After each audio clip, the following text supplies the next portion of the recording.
Dalam peristiwa tahun 2004 bila berlakunya tsunami ke Aceh, satu rotan namanya tsunami, dia patah dekat dalam laut.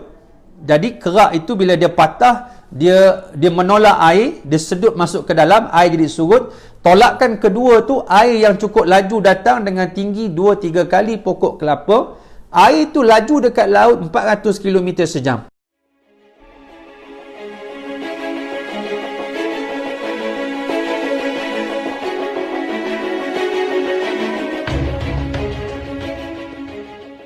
Rasulullah diuji oleh Allah dengan pakatan yang hebat.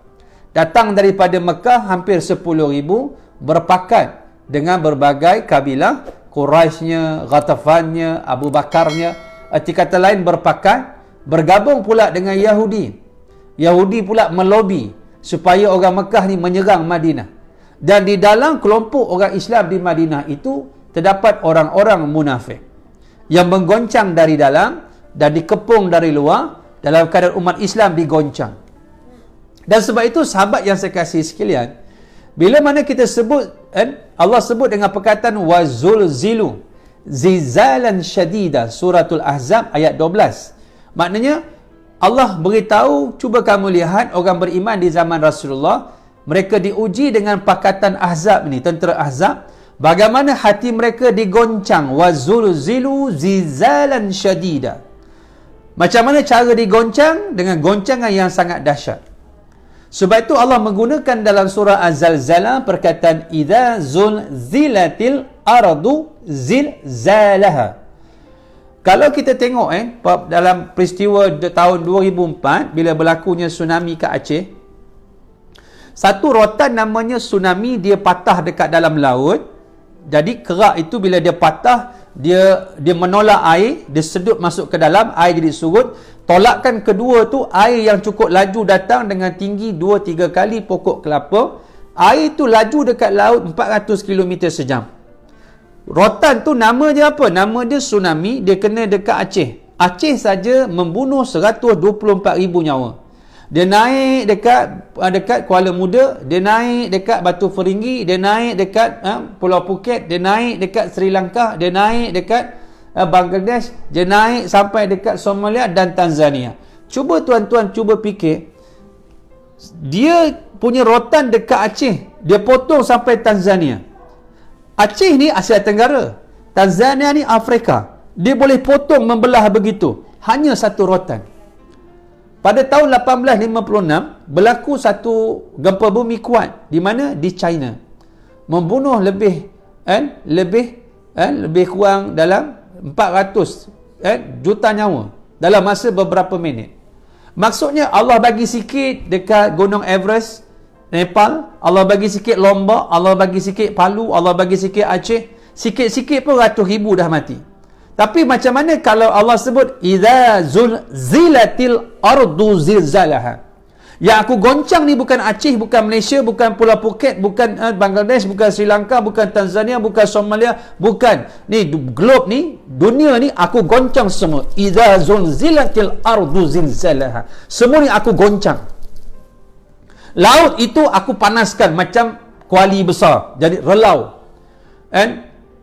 Wa idza syamsu kuwirat, apabila matahari itu hilang cahayanya, matahari itu Allah gulung. Wa idza nujumun kadarat, apabila bintang-bintang berguguran, jarak matahari tuan-tuan 174,680,000 kilometer yang ada pada hari ini. Panas dia mencecah kerak dia 25 hingga 30,000 darjah Celsius, dan di sana ada matahari yang lebih panas daripada matahari ni sekarang. Dan bintang-bintang itu berguguran. Laut dipanaskan relau. Wa idza jibalus suyirat, apabila gunung yang pejal ini, apabila gunung-gunung yang pejal ini, Kinabalunya, Everestnya, Allah angkat, Allah hancurkan, Allah lipat menjadi debu-debu yang halus. Dahsyatnya hari kiamat disebutkan oleh Allah lagi dalam Al-Quran dalam ayat yang banyak. Wa idzal wuhusyu husyirat, apabila binatang itu dihimpunkan. Bukan saja binatang dihimpunkan, kata ulama, binatang yang mangsa pemangsa dihimpunkan sekali. Serigala, kambing duduk sekali, Kambing dah tak boleh lari, serigala tak boleh makan. Harimau duduk sebelah lembu. Lembu tak boleh lari dan harimau tak boleh makan. Singa tak boleh makan kambing, tak boleh makan lembu, tak boleh makan kerbau. Kerana mereka jadi bingung. Wa idzal quburu bu'sirat. Apabila kubur itu dibongkar oleh Allah, bangun manusia, malaha, malaha, malaha. Apa berlaku? Apa berlaku? Apa berlaku? Kiamat yang dahsyat disebut dengan zalzalah. Allah mengandaikan dalam peristiwa Ahzab itu dengan perkataan zalzalah. Allah menggunakan perkataan wazulzilu zilzalan syadida. Allah menggunakan perkataan orang yang beriman itu dengan perkataan seolah-olah kiamat. Mereka diuji dengan tentera yang dahsyat.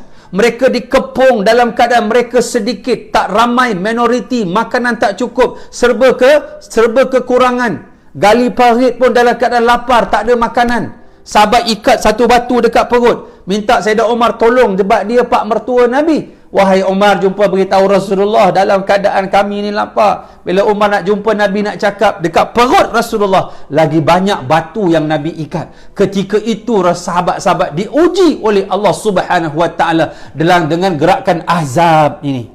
Sebab itu gerakan ini sampai hari kiamat akan berlaku. Sebab orang akan sentiasa cuba menghalang Islam daripada tertegak atas muka bumi Allah. Tetapi keadilan Islam ini dijaga oleh Allah. Walladhi arsala rasulahu bil huda wa dinil haq liyudhhirahu ala dini kullihi walau karihal musyrikun.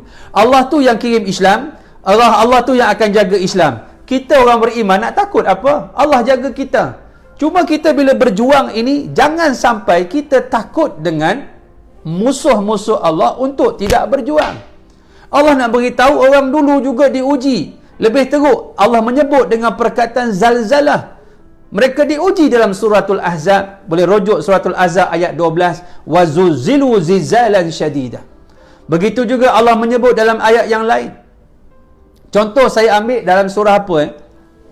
Dalam surah Al-Baqarah ayat tak silap 214. Dan Allah menyebut ayat 214. Allah menyebut am hasibtum an tadkhulul jannah walamma ya'tikum mathalul ladzina khalau min qablikum massathumul ba'sa wad-dharra wazulzilu hatta yaqula ar-rasul wal ladzina amanu ma'ahu mata nasrullah ala inna nasrallahi qarib. Al-Baqarah 214. Allah beritahu, apakah kamu menyangka kamu dah boleh masuk syurga ke?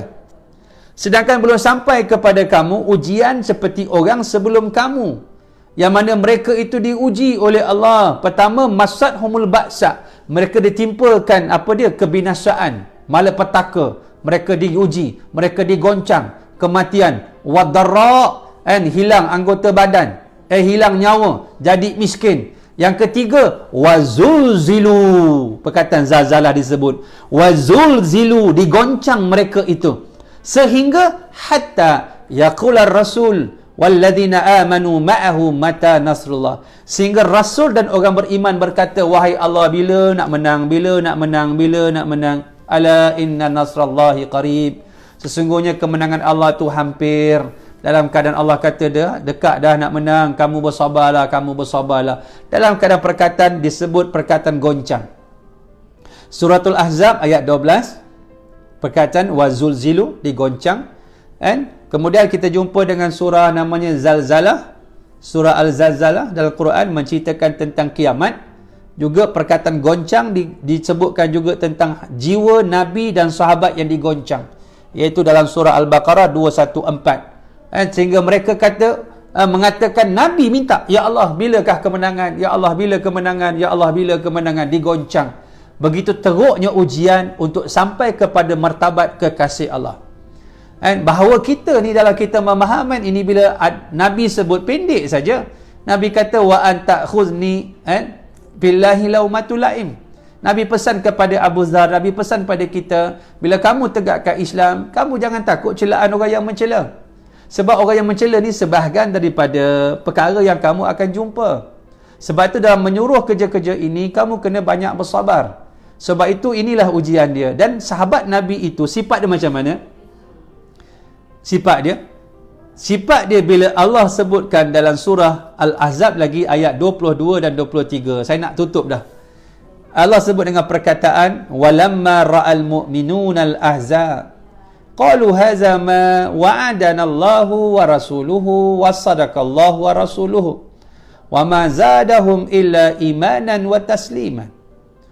Apabila orang yang beriman ini dalam keadaan yang fizikalnya tak ramai, makan dia tak cukup, perutnya lapar, gali parit yang dalam, musuh kepung dengan segala kemewahan, kehebatan, terkenal bahawa tentera mereka tentera terbaik, Pentagon mereka yang terbaik, tiba-tiba kepung tentera Islam, munafik kat dalam, Yahudi pula ada duduk kat belakang, kampung Yahudi duduk kat belakang. Kalau tuan-tuan pergi Madinah, perkampung Yahudi ini duduk dalam tempat-tempat yang sangat strategik dalam kawasan Madinah.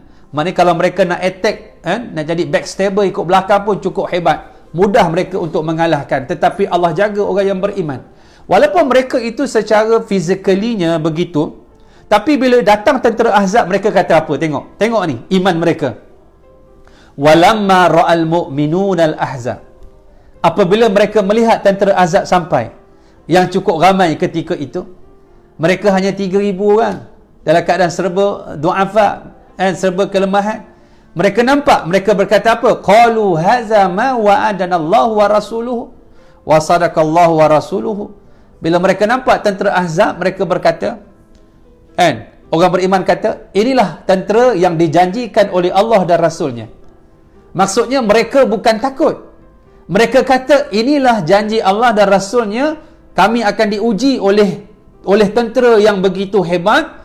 Dan kami ketika itu, bila melihat benda ni, terpacu daripada bibir mereka bahawa inilah kebenaran Allah dan Rasulullah. Mereka bukan takut, mereka semakin yakin dengan janji Allah, semakin kuat mereka kepada Allah, sehingga mereka menyebut apa dia?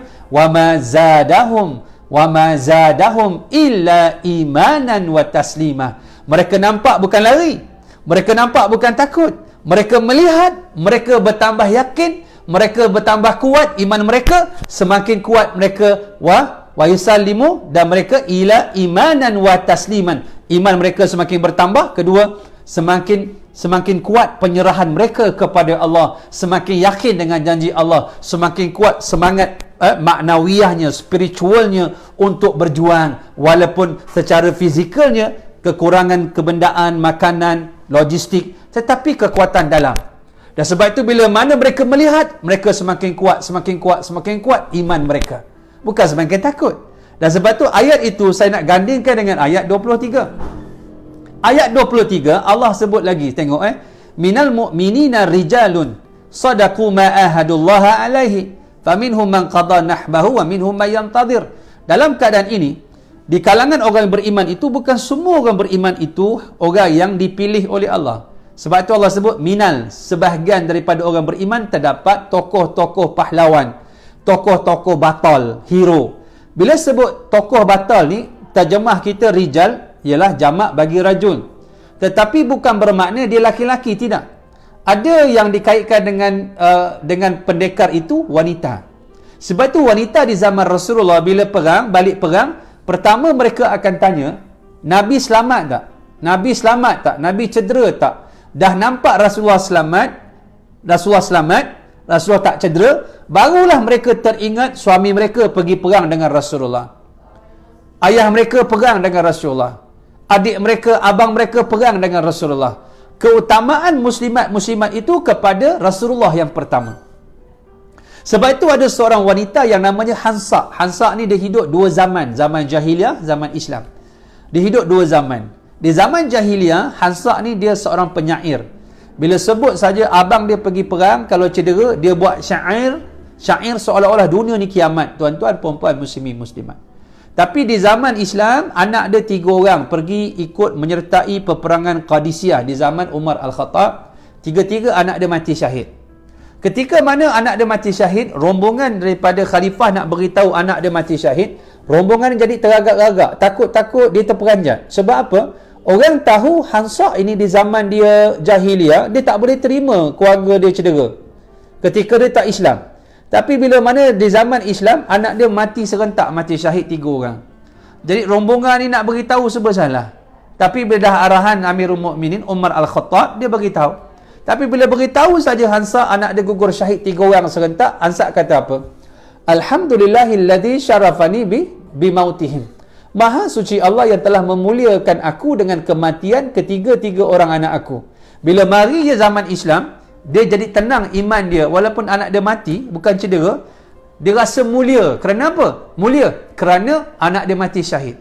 Inilah pembinaan yang kita dapat faham daripada perkataan rijalun. Dan Rasulullah mendidik sahabat-sahabat dia ni manusia yang berani, yang tidak takut pada manusia, hanya kepada Allah yang mereka takut. Bila berjuang dikorbankan segala-gala nyawa dia, dan segala-gala diberikan kepada Allah. Sebab itu dalam siri-siri peperangan kita jumpa dalam sejarah-sejarah Islam orang yang luar biasa. Macam Mus'ab bin Umair, kan? Macam mana orang muda, orang kaya, bangsawan, hartawan tinggalkan dunia kerana Islam, hidup dalam keadaan Nabi membacakan ayat ini, minal mu'minina rijalun sadaqu ma ahadullah alaihi faminhum man qada nahbahu wa minhum man yantadir. Nabi bila habis peperangan Uhud, Nabi tengok ada jasad yang mana tak ada kain nak tutup badan dia. Sebab Mus'ab bin Umair ini sahabat-sahabat, dalam peperangan Uhud dia pegang bendera, dia panji.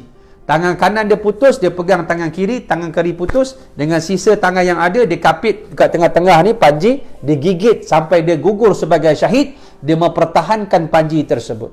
Apabila gugur syahid, Nabi nak bungkus jasad dia ni, tak ada kain.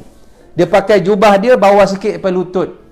Disebutkan dalam kitab sirah, ditutup mukanya dengan kain yang ada, nampak kaki, tutup kaki, nampak muka. Sehingga kan Nabi kata kepada sahabat, ambillah ranting-ranting kayu yang ada, kamu tutup kaki Mus'ab bin Umair. Dekat mana? Dekat medan Uhud.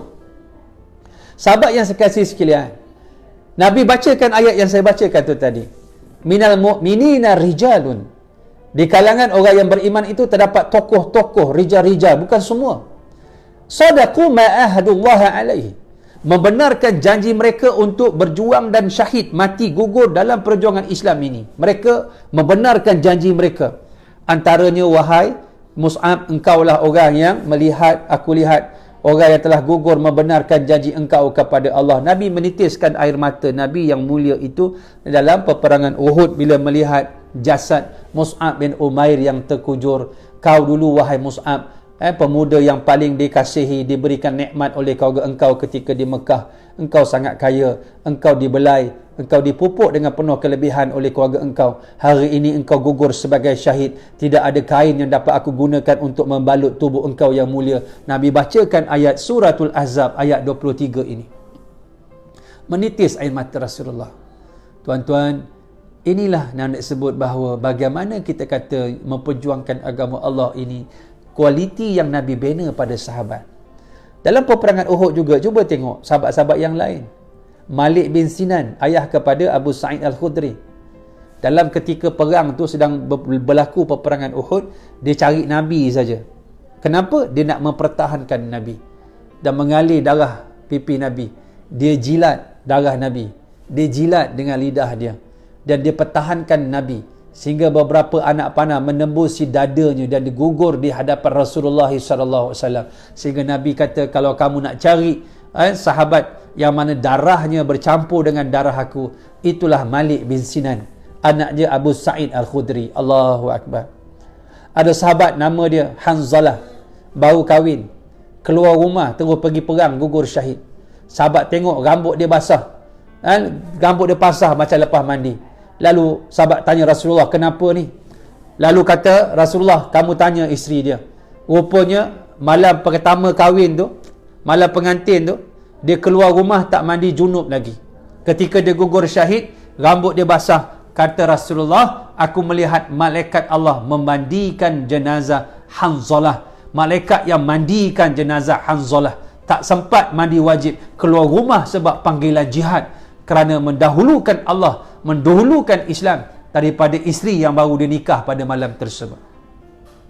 Ada sahabat bernama Anas ibn Nadar.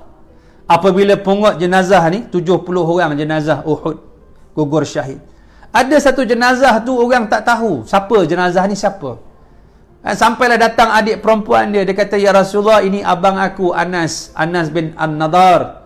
Macam mana kamu kenal ni? Sebab ada tanda dekat jari ibu jari tangan dia, ada tanda dia ni, tanda lahir dia Anas. Tuan-tuan, kenapa tak kenal tuan-tuan? Sebab pada jenazah Anas ibnu An-Nadar terdapat 80 liang tusukan pedang lembing sampai orang tak kenal, cedera parah sampai tak boleh nak kenal ni muka siapa ni, seorang tak kenal. Sampai adik perempuan dia datang, dia kata, ya Rasulullah, ini abang aku, ada tanda dekat jari dia ni abang aku, tanda lahir dia. Sampai tahap itu keadaan sahabat Rasulullah sallallahu alaihi wasallam.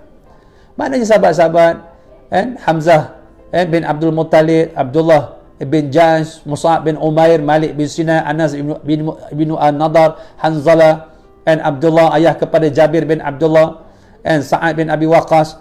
Jabir bin Abdullah ni ayah dia ialah Abdullah. Nak sebutnya mereka ini yang saya nak sebutkan bahawa mereka merupakan rijalun yang membenarkan, dan di antara mereka gugur, dan antara mereka kata Allah apa dia? Ada yang faminhum man qada nahbahu wa minhum man yantazir.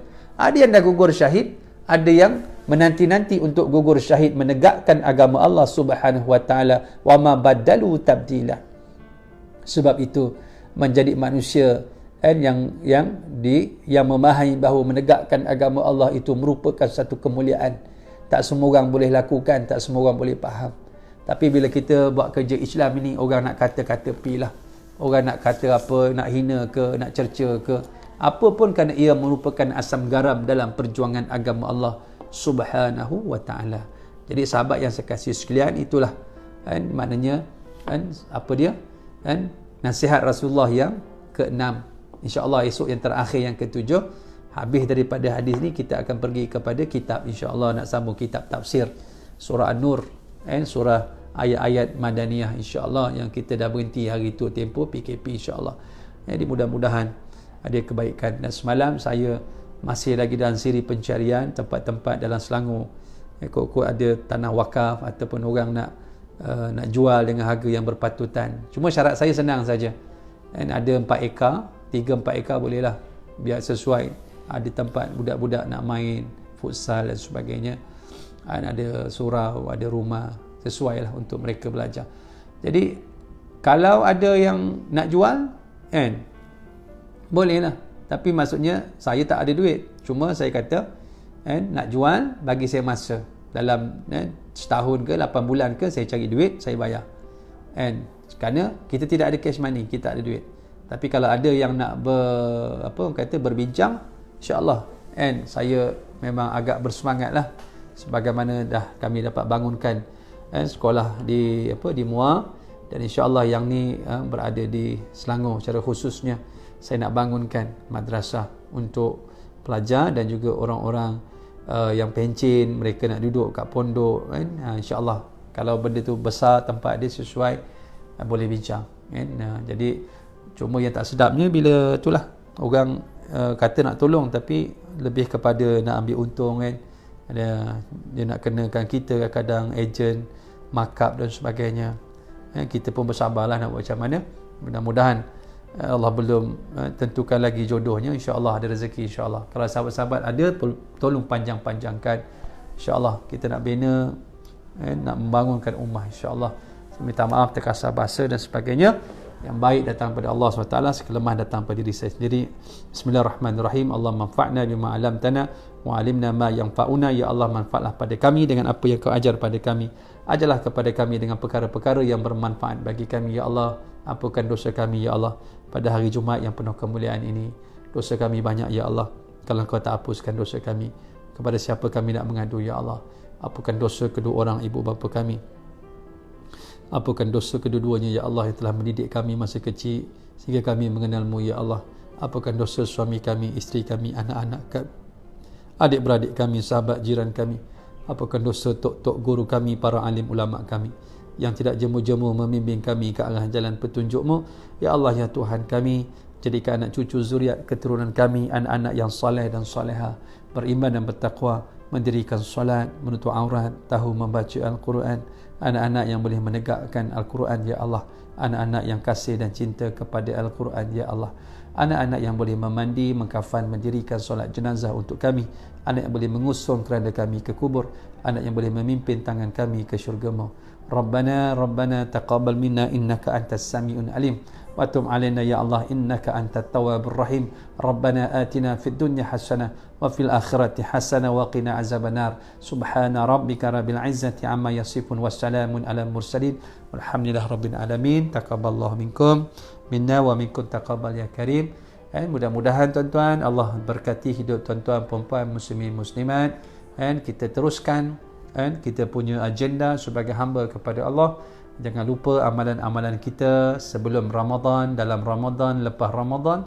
Teruskan solat sunat witir, solat sunat duha, Al-Quran jangan tinggal, bacalah walaupun satu ayat sehari. Jangan lupa berzikirlah, banyakkan zikir.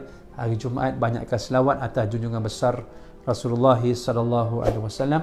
Allahumma salli ala Muhammad wa ala ali Muhammad wa ala ali Muhammad kama sallaita ala Ibrahim wa ala ali Ibrahim wa barik ala Muhammad wa ala ali Muhammad kama barakta ala Ibrahim wa ala ali Ibrahim fil alamin innaka Hamidun Majid.